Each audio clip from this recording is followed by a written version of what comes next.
Olá, eu sou Daniel Uerá, sou morador aqui da comunidade Itacupé, aldeia Itacupé, no território indígena Jaraguá, povo Guarani. Ontem a gente passou aqui um aperto, um susto, né, que a gente passou. Logo de manhã, a gente nas nossas atividades normal, nosso Enderecó, nosso modo de vida, né, que a gente cuidar da natureza, cuidar da aldeia. Houve um alerta na nossa comunidade. Uma das moradoras, ela falou que estava passando um balão e foi pro meio da mata. E a gente correu, quando chegou lá estava tendo incêndio, mais para cima, né, uns 300 metros mais ou menos da casa dela. E a gente começou a tentar apagar, né, o incêndio com quem estava na comunidade, média de uns 20, acho que até menos, tinha uns 10 xondaros, 10 guerreiros que estavam aqui na comunidade na hora.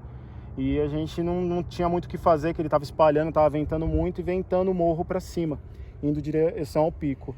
A gente fez a gravação, passamos para os amigos para eles chamarem o corpo de bombeiros, como a gente estava na correria, e o pessoal gravou, chamou os bombeiros.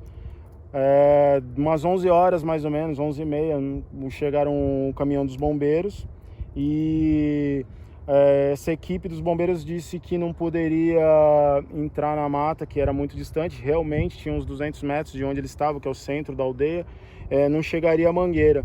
Nesse momento eu sugeri para eles já virem com o helicóptero, porque lá dentro na mata a gente já viu que não tinha jeito, tinha que vir com o helicóptero e jogar água de cima. E aí eu falei isso para eles falaram que teria uma brigada dentro do parque, essa brigada ali, eles iam jogar água de cima para baixo aqui do topo do pico. Então a gente falou, então tudo bem, a gente vai acompanhando aqui de baixo. Como o fogo estava subindo, a gente tranquilizou um pouco, sem controle. Depois, nos estralos da mata, a gente viu que ele estava aproximando do centro, a gente começou a mobilizar de novo. Então a gente subiu aqui, que é a região que a gente está. A gente está aqui a gente chama aqui, que é o mirante da nossa aldeia, um ponto mais alto aqui do território da Itacupé. Então a gente começou aqui o trabalho, eu entrei aqui na mata, vi que dava para controlar o fogo, porque ele estava se aproximando da mata nativa. Aqui era um plantio de sapê, né? Sapê é aquele gramado que a gente faz o telhado das casas tradicionais.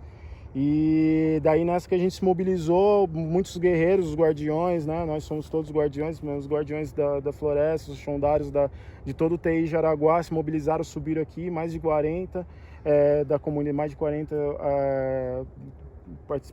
moradores da comunidade subiram aqui, e a gente entrou aqui mesmo correndo risco, mesmo muitos de chinelo, alguns até descalço, sem camisa, sem máscara, pegando galhos, né, umas árvores com umas folhas para poder conter o fogo.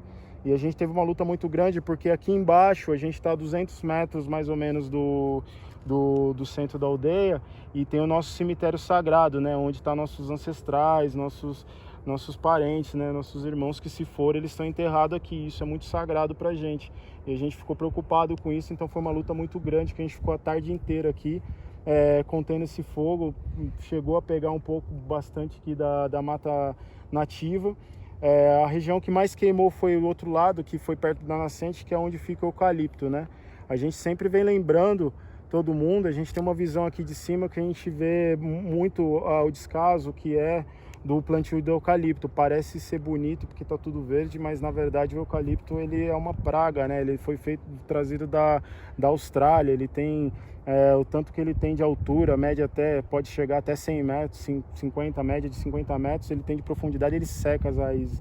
Então a gente tem um trabalho de reflorestamento na nossa nascente que abastece. A gente tem 2 nascentes que abastecem a nossa aldeia, e uma delas foi afetada, tanto que rompeu o encanamento. E foi isso, a gente pedindo, a todo momento que a gente estava em contato com todo mundo do lado de fora da aldeia, a gente pedindo para eles pressionarem o corpo de bombeiro, para eles não serem negligentes como eles foram no primeiro ato, né? A gente viu que estava passando os helicópteros, mas nada de jogar água e os fogos espalhando. Então, quando deu mais ou menos umas 5 horas, nós controlamos o fogo aqui desse lado, Então a gente tem uma extensão daqui onde a gente está até o ponto onde tem a água, mais ou menos 2 quilômetros, mais ou menos, em linha reta. Quando chegou nesse ponto, isso já era umas 5h30 mais ou menos, aí a gente viu que eles estavam passando, a gente descobriu que eles estavam jogando a água para o lado de lá, né? No caso, creio que do lado do Rodoanel, da Bandeirantes, não sei direito qual lado que eles estavam jogando. A gente via eles passando com um balde d'água aqui embaixo do helicóptero, não sei falar o nome, e passando por cima, e a gente ia acenando com celulares pedindo para eles jogarem água naquele foco, porque estava difícil, estava indo e estava devastando os eucaliptos, as matas muito secas embaixo. Quando foi dando umas 6 horas já escurecendo, eles jogaram três baldinhos de água ali e foi isso, né? O fogo tá comendo ainda aqui, pro alto do lago, e para enviar aí pra polícia para dizer que tá pegando fogo ainda. Tá longe da aldeia, mas tá pegando fogo. Aqui, porque nosso território tá pegando fogo e ninguém vai fazer nada por nós. Então compartilha o vídeo, gente. Fala pro pessoal o que tá acontecendo aqui. À noite, umas 10 horas da noite, nessas comunicações aí, chegou até a gente que com muita ligação dos amigos, todo mundo que tá junto, ligaram, pressionaram muito o 193, né? Chegou que não era pra gente ligar mais para eles porque a gente estava atrapalhando o trabalho deles. Então a gente se pergunta, né, quem será que realmente estava atrapalhando? Porque a gente aqui, tudo sem equipamento, sem visão aérea, sem nada, a gente com o corpo e com a coragem, no meio da mata, protegendo os animais, protegendo a floresta, protegendo o pouco de mata nativa que tem em São Paulo, né? A gente olha aqui, essa visão que a gente tem é uma visão que, juntando com o histórico dos livros que a gente tem, né, no colonial, a gente também tem o histórico dos nossos ancestrais, da oralidade do nossos tiramões, nossos tidiaris, nossos mais velhos, os sábios das aldeias, dos guaranis. Não só os guaranis, mas todos os povos indígenas. Então aqui a gente tem uma região que a gente vê verde, só que um exemplo, esse Parque Anhanguera, tudo eucalipto, aqui é eucalipto, então não tem...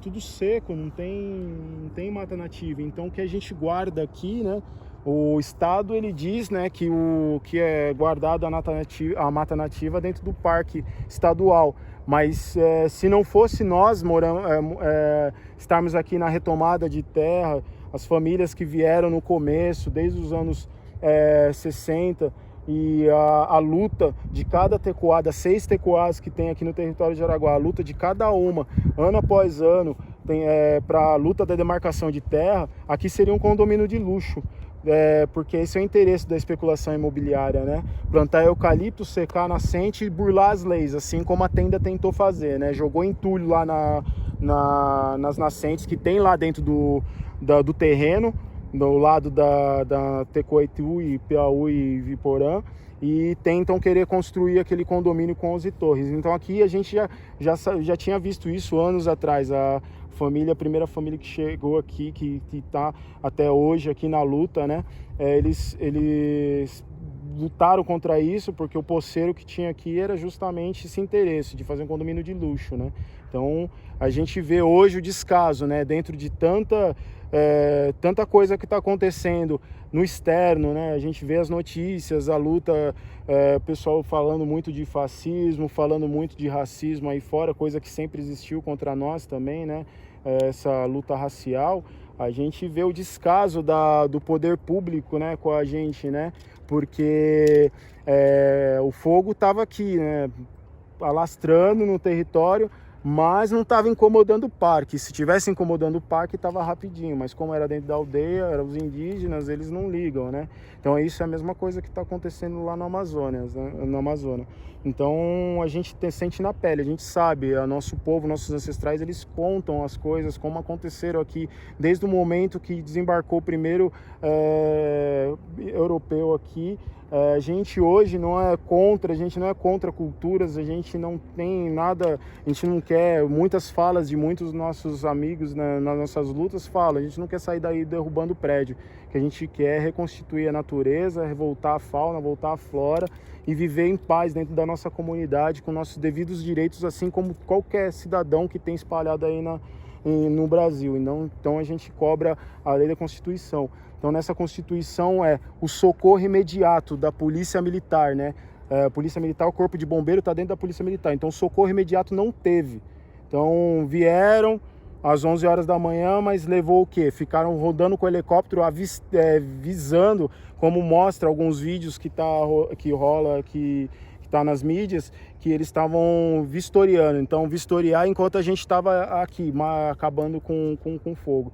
Para depois da gente falar muito, às 10 horas da noite, vem 2 caminhões que não entraram na Tecoá, ficaram lá embaixo. Aí veio 2 carros pequenos, junto com 2 viaturas da PM normal, mais os carros dos bombeiros. Eles se encaparam todos com seus equipamentos. A gente pediu ajuda com os equipamentos, eles não quiseram dar os equipamentos, pelo menos aquela vassoura de abafamento, né, pra gente não precisar ficar quebrando galho.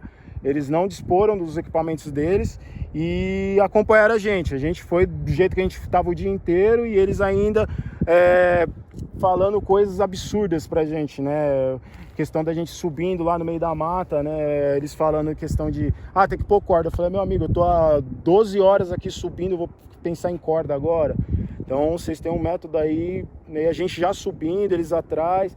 Aí eles falam, dá licença, guerreiro, deixa eu bater aqui. Beleza, bateu, queimou um pouquinho de fogo. Mas daí a gente viu que tinha mais pontos de incêndio, que até inclusive, vai para a mata nativa, que é divisa com o parque, que é parte do parque. Porque o nosso território, ele tem essa luta da demarcação e o parque tem uma boa parte do parque que é dentro do território Jaraguá, dentro do território indígena. Então tinha esse perigo. Então, além de não ter um interesse em fazer esse suporte com a gente, também não teve interesse até para os patrões deles, né, dessa privatização do Estado. Então eles ficaram acho que 40 minutos no máximo e foram embora. E a gente ficou lá mais 1 hora, isso era média de 10 horas da noite. A gente foi voltar a descer exatamente, era meia-noite. E hoje de manhã a gente está vendo fumaça agora ali, ó, tá, ó. Exatamente agora, eu não sei o que é essa fumaça, mas hoje de manhã os meninos subiram onde a gente está aqui para vistoriar, eles viram que tinha um ponto, eles conseguiram conter. Então tá muito quente, não tá chovendo, então essa época o pessoal solta balão, então tem essa seca. Então agora o que a gente quer partilhar com todo mundo, para todos que verem aí, a gente tem muita ajuda vindo, a gente agradece muito essa ajuda, então a gente quer iniciar um trabalho de reflorestamento em massa aqui no território. Então, pegar toda essa área que vocês estão vendo aqui era plantio de sapê, então provavelmente vai reconstituir a terra, vai subir o sapê de novo, que é importante para nossa cultura.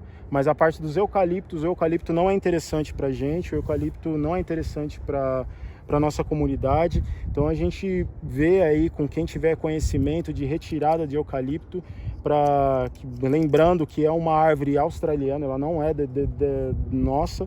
Então retirar esses eucaliptos, a gente vem com um reflorestamento em massa, pedir ajuda de todos os lados para a gente plantar árvores frutíferas, árvores nativas, de tudo que é espécie que é da Mata Atlântica e outras também que vierem, que é de bem-vindo, plantas da natureza brasileira, da pindorama, como a gente fala, né? Então muita palmeira. E a gente pede aí que todo mundo divulgue isso para a gente fazer esse trabalho em massa. Aqui a gente tem, pelo menos assim, a gente cuida aqui de 72 hectares dentro do território da comunidade Aldeia Itacupé. Então, avistando por cima, eu acho que pelo menos uns 20 hectares aí foi devastado aí, que foi as partes dos eucaliptos. A gente conseguiu salvar, repetindo, a parte da Mata Atlântica aí, foi muito duro. E é isso, gente, agradecer todo mundo que apoiou nessa parte e continuar acompanhando todas as mídias aí que a gente está fazendo divulgação, acompanhar nosso trabalho no Instagram, Itacupé, Luta Parque Jaraguá, e existe Guarani SP no Facebook, que a gente está fazendo essa luta aí para poder mostrar a verdade do que a gente vive, a realidade aqui em São Paulo, que ela não é diferente da realidade que qualquer outro povo indígena no mundo deve estar vivendo, e aqui, principalmente hoje, o foco na Amazônia, eles estão vivendo. Então a gente sabe na pele o que eles estão passando. Nossos ancestrais já passaram, eles já ensinaram a gente, já mostraram pra gente como que a gente luta contra esse genocídio. Então a gente luta contra essas pandemias que eles querem influenciar, né? Então aqui a gente tá num controle grande, a gente está controlando, não teve, graças a Yanderu protegeu a gente, não teve nenhum caso de de óbito pelo Covid. Teve casos, sim, um pouco mais de 100 casos. Teve os isolamentos devidos, com acompanhamento de ambulância, acompanhamento dos médicos, tudo, mas lembrando também que a gente tem a sabedoria dos nossos ancestrais, a sabedoria da floresta, então a gente tem ervas medicinais, a gente tem a cura como nosso modo de vida, então a gente acredita que nós somos a cura num modo de vida de tratar qualquer doença devido a toda essa luta aí desses 500 anos de resistência. Então se o povo Guarani em 500 anos não foi retirado dessa terra, então não vai ser agora que vai ser retirado. Então a gente tem muito para trocar, muito para aprender e tamo aí, gente. Obrigado.